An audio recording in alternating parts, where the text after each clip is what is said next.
necessidade de comprar carro hoje, então meu carro hoje é rodízio do carro ainda, então eu podia imaginar só depois das 8, né? Nem vou falar em Jesus. Amém? Senhor, meu Deus, meu Pai, nesta noite eu te peço em nome de Jesus Cristo, a outra profunda, profundo nesta noite, Pai, através da palavra do Senhor, palavra santa, palavra proclamada, Deus. Que nesta noite nós possamos crer mais uma vez que somente Tu és da minha vida, Deus. Pai, que nesta noite, Pai, no mundo profundo, Deus, eu entrego a Tua filha, no nome do Pai, do Filho e do Espírito Santo, Deus. Amém. Está na igreja da paz do Senhor? Amém. Nós abrimos sua Bíblia no livro de Judas, penúltimo livro da Bíblia, antes de Apocalipse. Glória a Deus. Judas só tem um capítulo, né? Nós vamos ler o verso 1, do 1 ao 7. Glória a Deus. Judas do 1 ao 7. Todos acharam?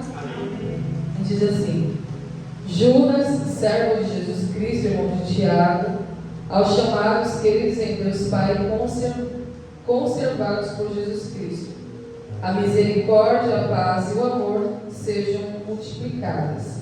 Amados, procurando escrever-vos com toda diligência acerca da comum salvação, tive por necessidade de escrever-vos e exortar-vos a batalha pela fé que uma vez foi dada aos santos.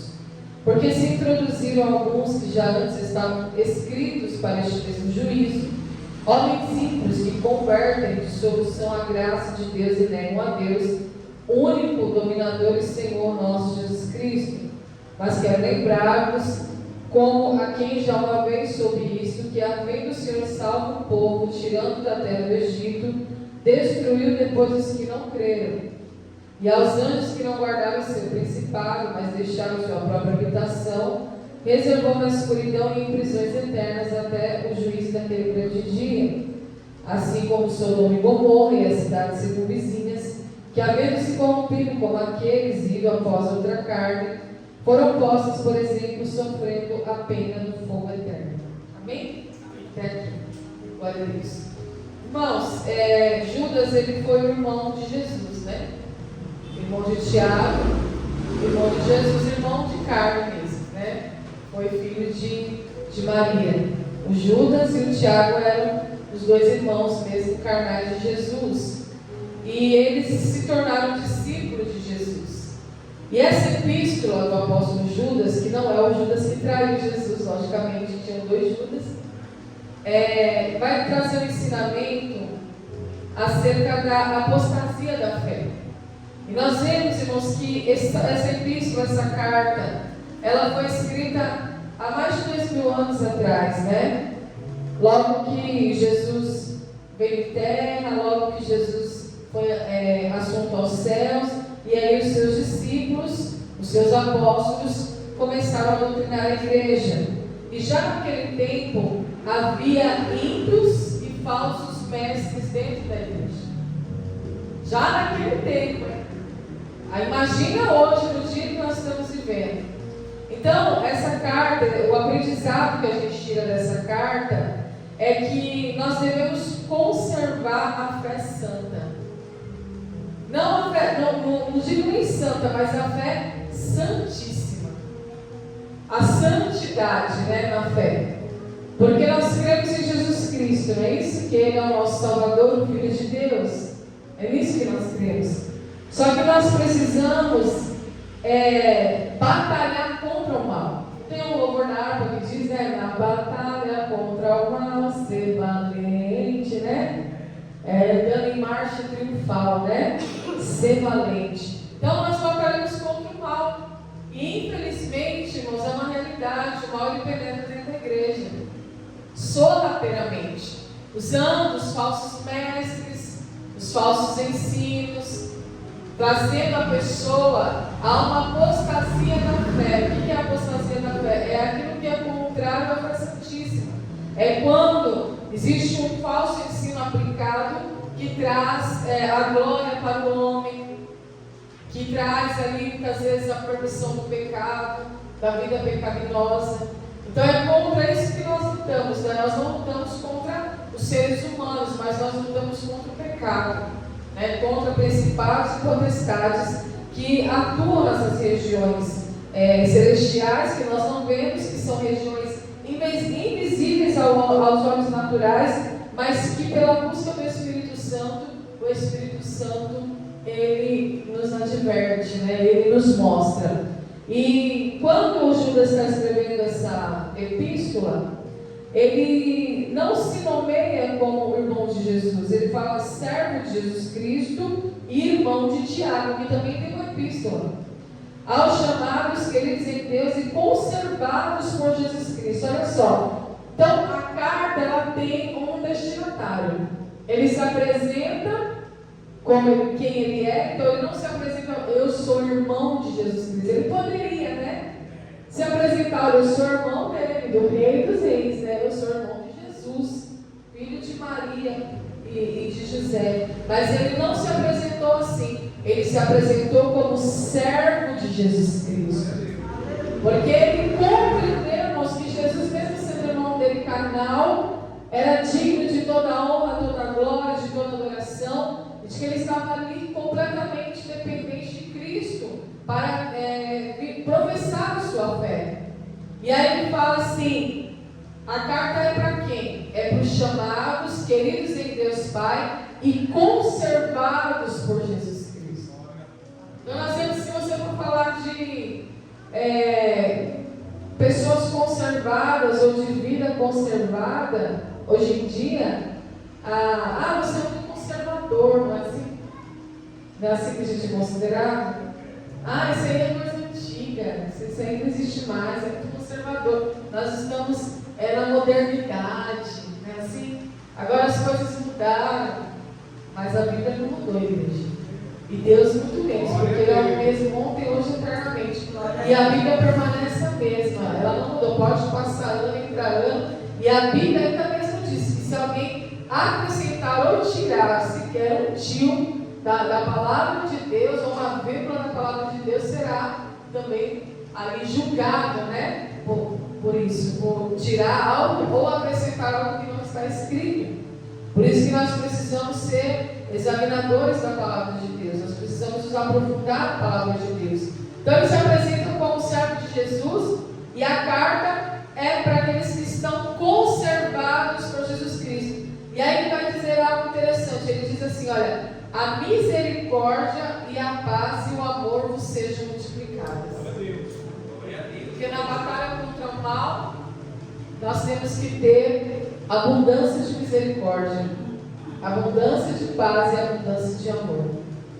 Nessa batalha, irmãos, que nós vivemos contra falsos mestres, contra ímpios, contra a modernidade, contra a secularidade, né? Querendo entrar na igreja, querendo fazer parte da igreja, porque, irmãos, a igreja não precisa de teatro, a igreja não precisa de jogo de luz, a igreja é espiritual.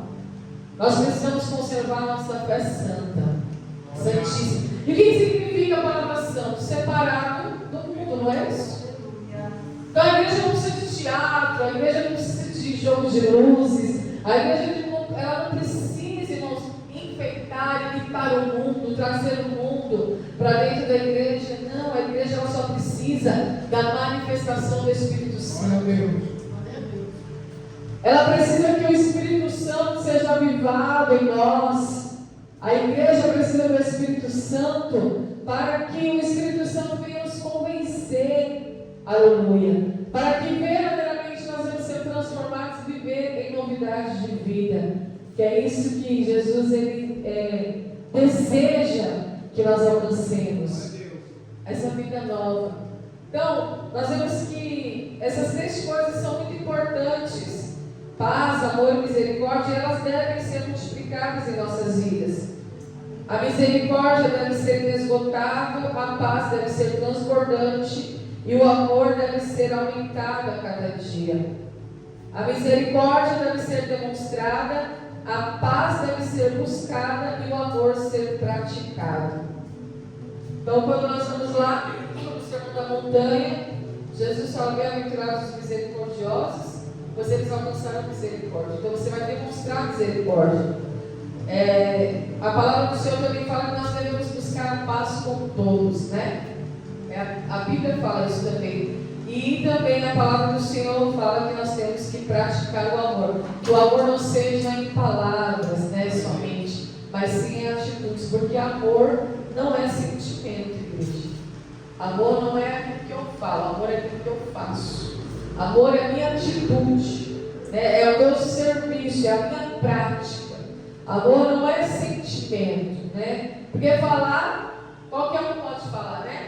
Como diz assim, a falar até papagaio fala, né? Mas fazer, quando você ama, você demonstra praticando, né? Jesus, a Bíblia diz que Deus amou o mundo de tal maneira que entregou o seu Filho. Então Jesus precisou se entregar na cruz para mostrar o amor de Deus sobre a humanidade. Então, nós temos que buscar do Espírito Santo de Deus essa misericórdia, essa paz e esse amor abundante, para que a gente possa suportar este tempo de apostasia, porque nós já estamos vivendo o tempo da apostasia. E a Bíblia diz que antes de Jesus voltar, primeiro vem o quê?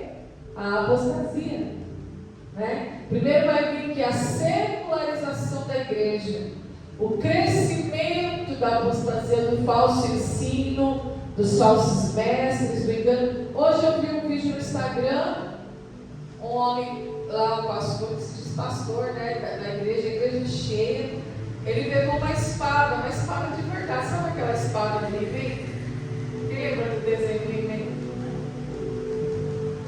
Depois eu mando para vocês o link lá no grupo, para quem quiser ver.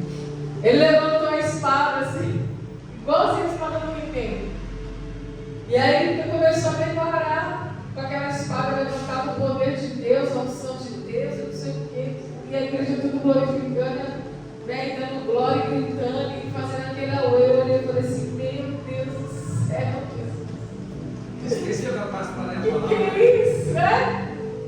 Então você vê, irmãos, que isso aí é só uma das coisas. Tem coisas que a gente não vê, tem coisas que a gente esquece, já viu, mas esqueceu. Que eu acredito que o próprio Deus faz a gente esquecer, né? Para a gente não ficar com aquilo na mente. Mas é assim, irmãos, infelizmente está assim. Então, assim, nós temos que conservar a nossa fé em Cristo. Nós temos que ser, sim, assim como essa carta é para nós, irmãos, para os chamados, para os queridos em Deus, para os conservados por Jesus Cristo. Então, se nós perseverarmos até o fim, nós vamos alcançar a vida eterna. Então, o que nós vemos aqui? Olha, amados, eu procurei escrever para vocês com toda a diligência acerca da comum salvação, e tive por necessidade escrever e exortar-vos a batalhar pela fé que uma vez foi dada aos santos. Então a exortação aqui é o quê? Que nós temos que batalhar pela fé. Então batalhar, irmãos, é não desistir, é perseverar, é ser constante, é viver dia após dia pela fé. A Bíblia diz: o justo viverá pela fé.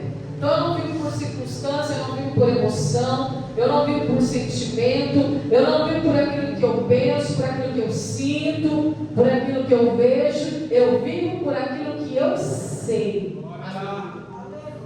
Eu sei aquilo que está escrito, eu sei aquilo que a Bíblia me instrui, aquilo que Jesus me instrui.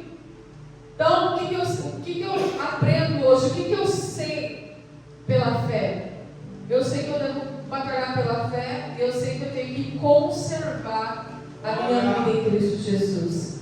Não me deixar levar por qualquer vento de doutrina, né? Por qualquer emoção, né? Pela massa, não me deixar levar pela multidão, mas estar ali, irmãos, atento, ser prudente, né? Em todas as coisas, né? Usar da prudência, do bom senso. É isso que nós temos que fazer, porque às vezes a gente é levado pela multidão, né? Nós vemos todo mundo fazendo, mas a gente só está imitando ali o que o outro está fazendo. Mas seja você, né? Deus, Ele quer resgatar a nossa identidade, né? Resgatar a sua identidade. identidade, não é porque todo mundo está fazendo, eu vou fazer, não é porque parece que é legal, parece que está dando certo, que eu vou me envolver, não, eu vou ter prudência. Lembra quando Jesus fala da parábola das 10 virgens? Eram 10 virgens, elas eram iguais, mas 5 eram loucas e 5 eram prudentes. Então, na Bíblia tinha 5 prudentes, que entraram no céu, que a porta foi aberta e elas participaram das bodas com o noivo. Mas e as 5 loucas, que ficaram lá, que nem louca mesmo? E a palavra louca, irmãos, não é que a pessoa é demente, não, viu? Louco na Bíblia não é demência, não é uma deficiência mental. Louco na Bíblia é aquele que conhece a palavra e não pratica. Sabia? Louco é aquele que conhece a verdade, mas não pratica. Eram 10 virgens, as 10 conheciam, as 10 vestiam igual. Mas as prudentes ouviram e praticaram, reservaram o azeite, batalharam pela fé santíssima. Glória a Deus. Batalharam por aquilo que elas acreditavam, sabiam que precisavam ter reserva, depósito com Deus. Buscaram a Deus não só no momento da aflição, da angústia, mas buscaram a Deus em todos os momentos. Aleluia. Mas as loucas não, né? Elas não tiveram a prudência que tinham que ter e deixaram o azeite se acabar. E aí ficaram bem loucas, pedindo emprestado. Aí as prudentes com misericórdia, paz e amor. Olha, para que não falte a nós e a vocês, vai e compra, né? Eu não posso dar o meu, mas tem lugar, vai comprar. Só que já era tarde, né, irmãos? À meia-noite o noivo chega e as prudentes entram e as loucas ficam do lado de fora e ele diz: eu não vos conheço, né? Eu nunca vos conheci. Então, verdadeiramente vai ser aquele grande dia que nós vamos ver o acontecimento. Porque olha só o que ele faz nos lembrar. Olha que carta maravilhosa, extraordinária. Quando ele fala assim: eu exorto vocês a batalhar pela fé, que uma vez foi dada aos santos. Por quê? Porque se introduziram alguns que já antes estavam escritos para este mesmo juízo, ou seja, Deus criou o ímpio para a sua própria justiça. Isso é Bíblia. Próprio Deus que permitiu a existência de ímpios e de falsos profetas, falsos mestres, para a sua própria justiça. Foi assim com Balaão. Então, aí ele diz aqui, olha: homens ímpios que convertem de solução a graça de Deus e negam a Deus, o único dominador e Senhor nosso Jesus Cristo. Jesus, ele fala algo interessante, ele diz assim: olha, muitos são chamados, mas poucos são escolhidos. Porque muitos serão chamados e poucos serão escolhidos. Então, aquele que ainda não se entregou à fé, está tendo uma chance de se entregar. Existe aquele que já é escolhido por Deus, eleito por Deus. É aquele que nunca vai se desviar. É aquele que nunca vai apostatar da fé. É aquele que recebeu o Espírito Santo e ele se converteu de verdade e vive em novidade de vida e é uma nova criatura. Assim como os homens santos, os apóstolos que se converteram verdadeiramente, são os homens santos que já estão no céu. Mas os que foram chamados é aqueles que ainda estão em cima do muro, ainda não receberam de todo o coração a fé, não creram de verdade, mas estão tendo chance de crer, de mudar a sua história. Então Deus está dando chance. Aí ele diz assim: olha, quero lembrar-nos como a quem já uma vez soube isso, que havendo o Senhor salvo o povo e tirou eles da terra do Egito, destruiu depois os que não creram. Então, olha só, Deus até tira do mundo, né? Deus até tira essas pessoas da terra do Egito, do mundo. Essa pessoa aceita Jesus, essa pessoa vem para a igreja, essa pessoa aparentemente se converte e começa até a orar, pregar, louvar, ter ministério na igreja. Deus tirou do mundo. Foi assim? Tirou do Egito. Só que o mesmo Deus que tirou da terra do Egito destruiu depois os que não creram, antes de entrarem na terra prometida. E a terra prometida para nós representa o céu, Glória. a Nova Jerusalém. Então não entra, igreja.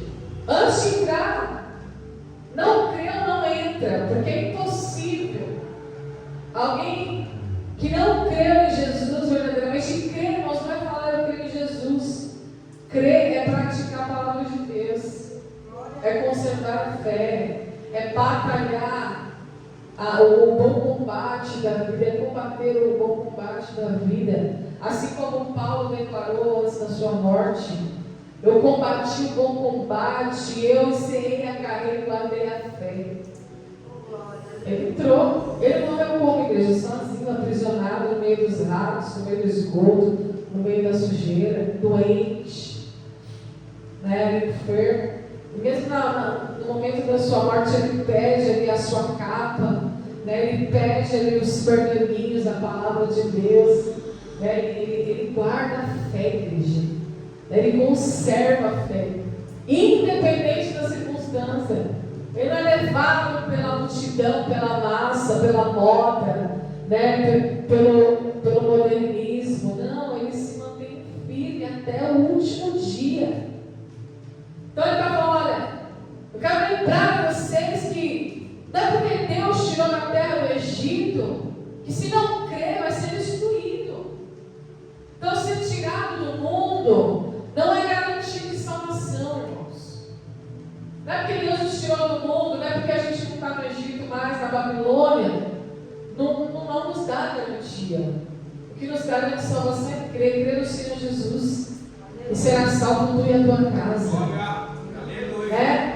É crer no Senhor Jesus, crer em tudo que Ele fez, crer que Ele é o Filho de Deus, crer que Ele nos justificou.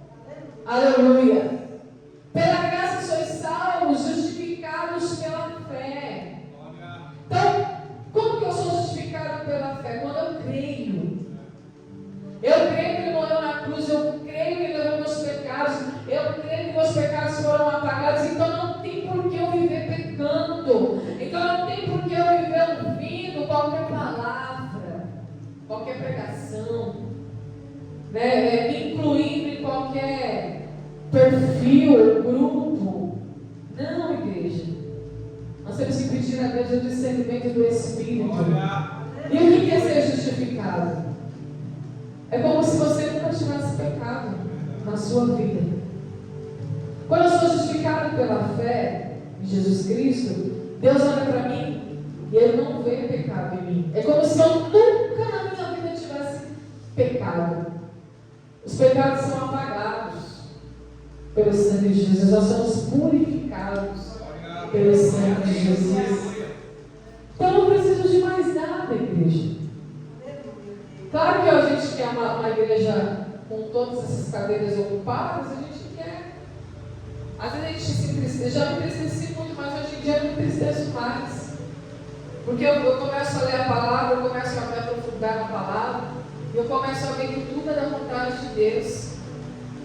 Eu sei que o fim das coisas é melhor do que o princípio delas.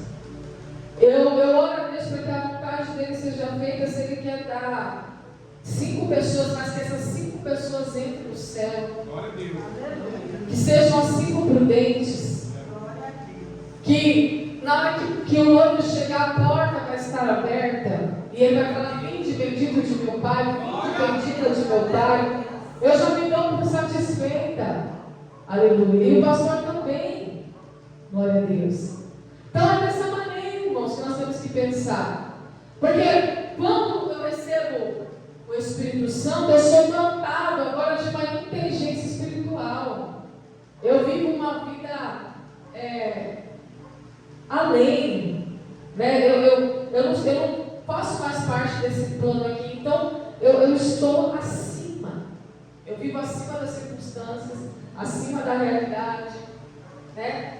Então eu tenho um padrão elevado de vida agora. Então é isso que vai me abater. Nosso carro quebrou. A gente poderia falar que não, o carro está quebrado. Eu só não vejo, irmãos, quando realmente eu estou com um problema em casa, quando ele traz algum pregador, aí eu fico resolvendo algumas coisas em casa.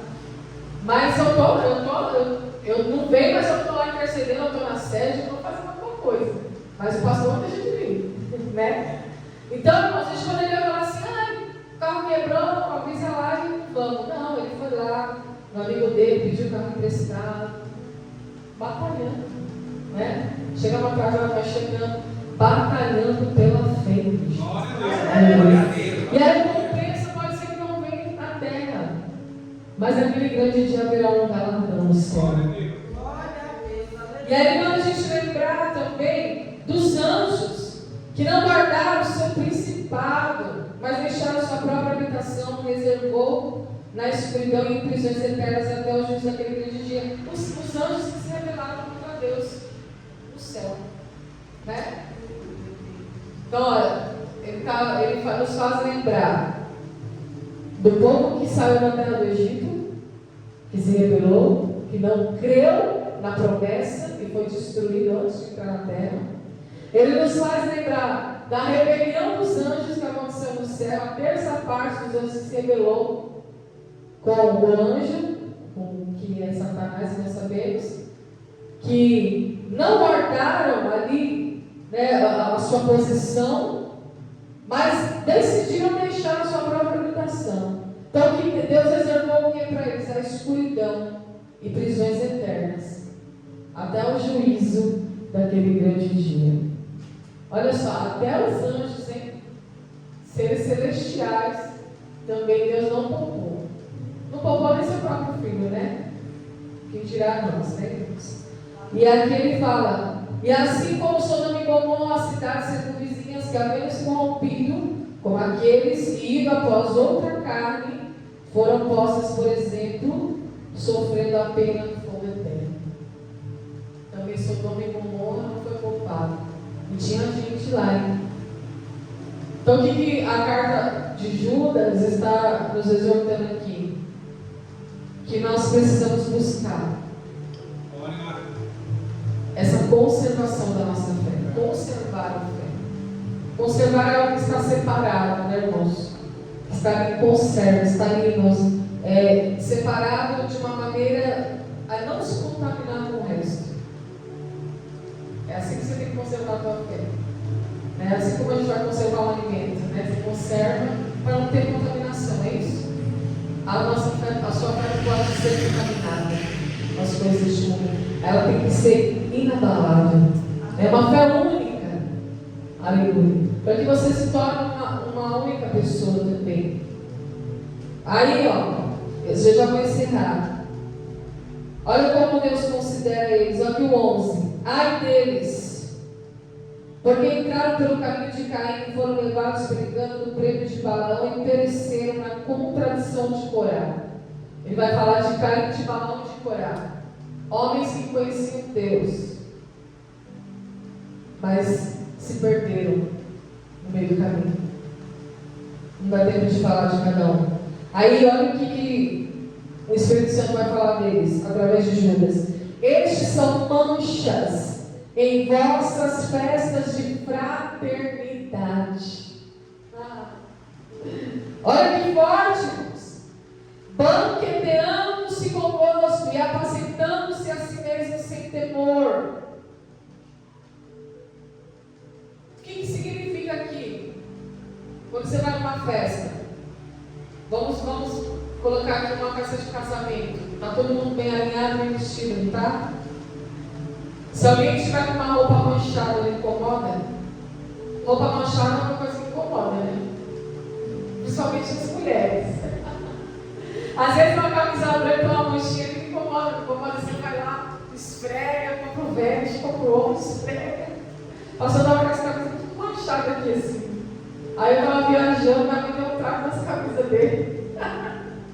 Aí de lá, daqui ele falou lá pra mim, não falou? Pega a visão, hein? Sua mãe deixou as camisas branquinhas. Eu falei, o que ela fez, Jesus? Só que o problema é que ele usa e guarda, por exemplo, para lavar. E aqui ele soa. E aqui incomoda, gente. Roupa manchada é uma coisa que incomoda. Por isso que a Bíblia fala de roupa manchada. Né? Então, olha só o que ele está falando aqui, ó. Esses falsos mestres, eles são manchas nas suas festas de fraternidade.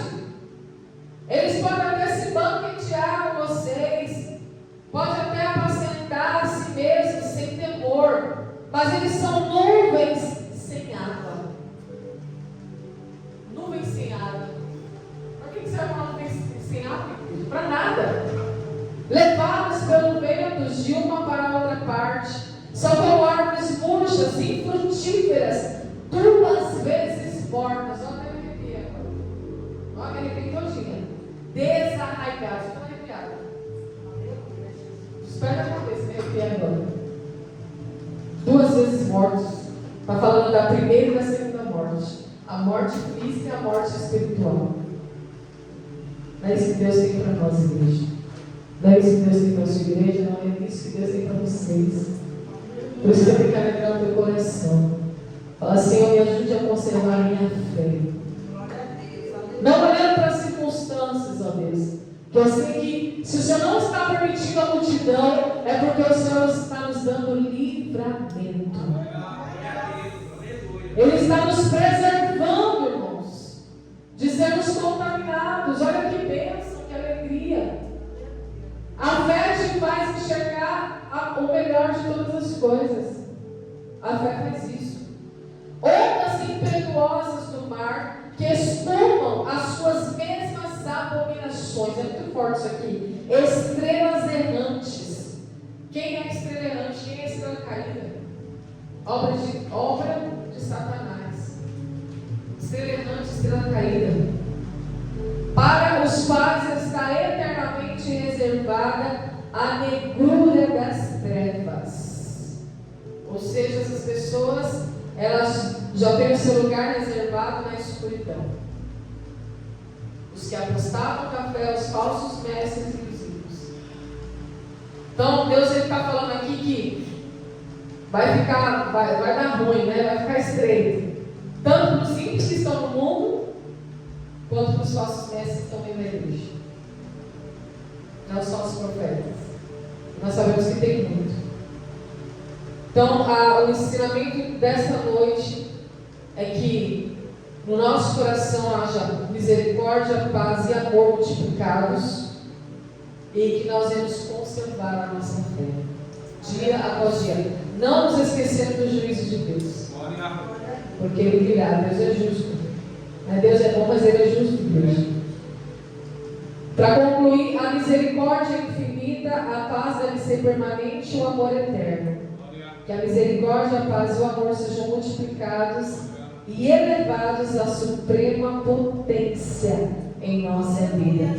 Então que o Senhor aumente a potência em nós, para que a gente tenha misericórdia, paz e amor, até que Ele venha. Amém? Glória a Deus. Chama a pastora para orar, que Deus abençoe a todos, em nome de Jesus. Aplauda o Senhor. Vamos agradecer a Deus, nossos olhos, nossos pensamentos ao céu, né? Para que o céu nesta noite prevaleça para nossas vidas e que nós possamos cada dia mais nos alegrar nessa oportunidade, nesse momento que Deus nos dá de estar na presença dele, é verdade? Nós estamos na reta final, o que nós precisamos hoje, né? É fortalecer o propósito, fortalecer a nossa fé em Cristo Jesus, né? Assim como o pai de família é difícil, o pai de família conduzir seus filhos no caminho, assim também é Deus. Ele tem conduzido os seus filhos nos seus caminhos, muitas das vezes nos afastamos, mas Deus Ele quer nós no caminho certo, que é o caminho do nosso Senhor Jesus Cristo, amém? Que a gente possa ser nessa noite não assim loucas, mas assim prudentes, né? Assim prudentes. E você sabia que as 5 loucas estão por aí, querem tirar os prudentes do caminho, né? Não é verdade? Mas que a gente seja prudente nesta noite, tenha visão, não é verdade? Visão. Nós temos que pedir para Deus visão, né? Jesus, ele viu os 2 lados da moeda, né? Ele via tanto esse mundo que você vê, mas ele viu o mundo espiritual. E em um momento, né, ele quis falar uma coisa, mas sempre estava o quê? Atento e alerta, né? Então peça para Deus, Senhor, me dá visão, Senhor, me dá estrutura, Senhor, me dá sabedoria, Senhor, me dá entendimento, Deus, para que o falso profeta, né, não me engane, né? Porque a palavra do Senhor vai dizer que até os escolhidos vão ser enganados, né? Então, que nesta noite você não esteja passado para trás, mas você permaneça no centro daquele que está no céu. Senhor, meu Deus, meu Pai, nesta noite, Deus, eu quero te louvar por esta palavra, Deus. Eu quero te louvar, Deus, pelos louvores, Deus, por essa oportunidade, Deus, pelas vidas que estão aqui nesta noite, que vieram das suas casas, buscar um alimento espiritual, buscar a tua presença, buscar a tua palavra, buscar o teu poder, buscar a graça, buscar a misericórdia, buscar a comunhão com o Espírito Santo de Deus. Então, que nesta noite, ó Pai, o Senhor venha nos fortalecer, o Senhor venha nos renovar, o Senhor venha nos transformar, o Senhor venha nos dar as oportunidades, Senhor, de vida, Deus, e vida com o Senhor, meu Pai, tirando tudo aquilo, Deus, que impede o teu agir nas nossas vidas, Pai, tirando tudo aquilo que atrapalha, Pai, a comunhão que há com o Senhor. Senhor, nesta noite, ó Pai, eu quero glorificar o teu nome, Deus, porque até aqui, Pai, o Senhor tem sido bom, tem sido maravilhoso, tem guardado, tem cuidado da tua igreja, Pai, tem nos dado, Pai, a oportunidade de adorar o Senhor, de pregar a tua palavra, de pregar o ensinamento, Pai, de viver, Senhor, a tua vontade. Então, nesta noite, ó Pai, eu quero te louvar o teu nome, Deus, por esse ministério, Pai, que o Senhor tem colocado, Senhor, nas nossas mãos, ó Pai, por essas ovelhas, Pai, que o Senhor tem colocado neste lugar, ó Pai. A tua palavra dizer, Pai, que o povo com o Senhor, Pai, é muito, ó Pai, mas o povo sem o Senhor, Pai, não é nada, Senhor. Então, que nesta noite, ó Pai, aumenta a fé da tua igreja, aumenta o propósito da tua igreja, Pai, aumenta, Deus, aumenta, Pai, a perseverança dos teus filhos. Mas nesta noite, ó Pai, eu quero louvar ao Senhor, eu quero agradecer o teu nome, Deus, pelos livramentos, Deus, e também, Deus, por essa semana, Deus, tivemos culto na segunda, tivemos culto na terça, temos culto hoje, ó Pai, e domingo, Senhor. Domingo é o culto mais maravilhoso, é o culto da família, Pai, aonde vamos sentar na mesa, Pai, e ali cear com o Senhor. Então, que nesta noite, ó Pai, abençoa, Pai, a tua igreja, Pai, que clama, abençoa a tua igreja que ora, abençoa a tua igreja que jejua, abençoa a tua igreja que tem propósito, Pai, mas que nesta noite, ó Pai, que nós possamos ser luz para este mundo, o sal dessa terra, Pai, que nós possamos ser exemplo, Deus, para esse vizinho da esquerda, o vizinho da direita, o vizinho da frente, o vizinho de trás, ó Pai, e que através das nossas vidas, Pai, eles venham ver, Pai, a tua presença sobre as nossas vidas, Pai, e que nós possamos nesta noite louvar o Senhor, agradecer o teu nome, Deus, e colocar, Senhor, sempre, Deus, a nossa vida nas tuas mãos. Então, que nesta noite, ó Pai, saia daqui, Deus, com posse de vitória, Pai, daquilo que nós aprendemos, daquilo que nós comemos nesta noite, ó Pai. Senhor, nos dá, Deus, uma quinta-feira de paz, uma sexta-feira, Pai, mais que abençoado, Deus, porque abençoado já somos nesta noite. Obrigado, Pai, pelo livramento, Deus, obrigado pela nossa família, obrigado pelo alimento, Pai, obrigado pelas vestes, obrigado, Deus, por esta igreja, Pai. Senhor, abençoa, Pai, a vida do nosso pastor, a vida, Pai, das ovelhas, a vida, Pai, dos levitas, Deus, mas que nesta noite, Pai, em nome de Jesus Cristo, Pai, alegra o coração desse que está triste, Pai, em nome de Jesus Cristo, Pai, cura esse que está doente, cura esse que está fraco na fé, mas nesta noite, Pai, há propósito neste lugar, há propósito nesta noite, Pai, e o propósito, Pai, é estar na tua presença, Deus. Faça sol, faça chuva, Pai, nós temos que nos alimentar da tua palavra, porque somente a tua palavra, Deus, é o alimento que nós necessitamos nesta noite. Então, que nesta noite, ó Pai, nos leva, Deus, da mesma maneira que o Senhor nos trouxe, Pai, debaixo da tua presença, Deus, é o que nós te pedimos, te agradecemos, no nome do Pai, do Filho e do Espírito Santo de Deus. Amém, igreja? Que a graça do nosso Senhor Jesus Cristo, o grande amor de Deus, a comunhão do Espírito Santo de Deus, não somente hoje, mas por toda a eternidade, e que você diga nesta noite,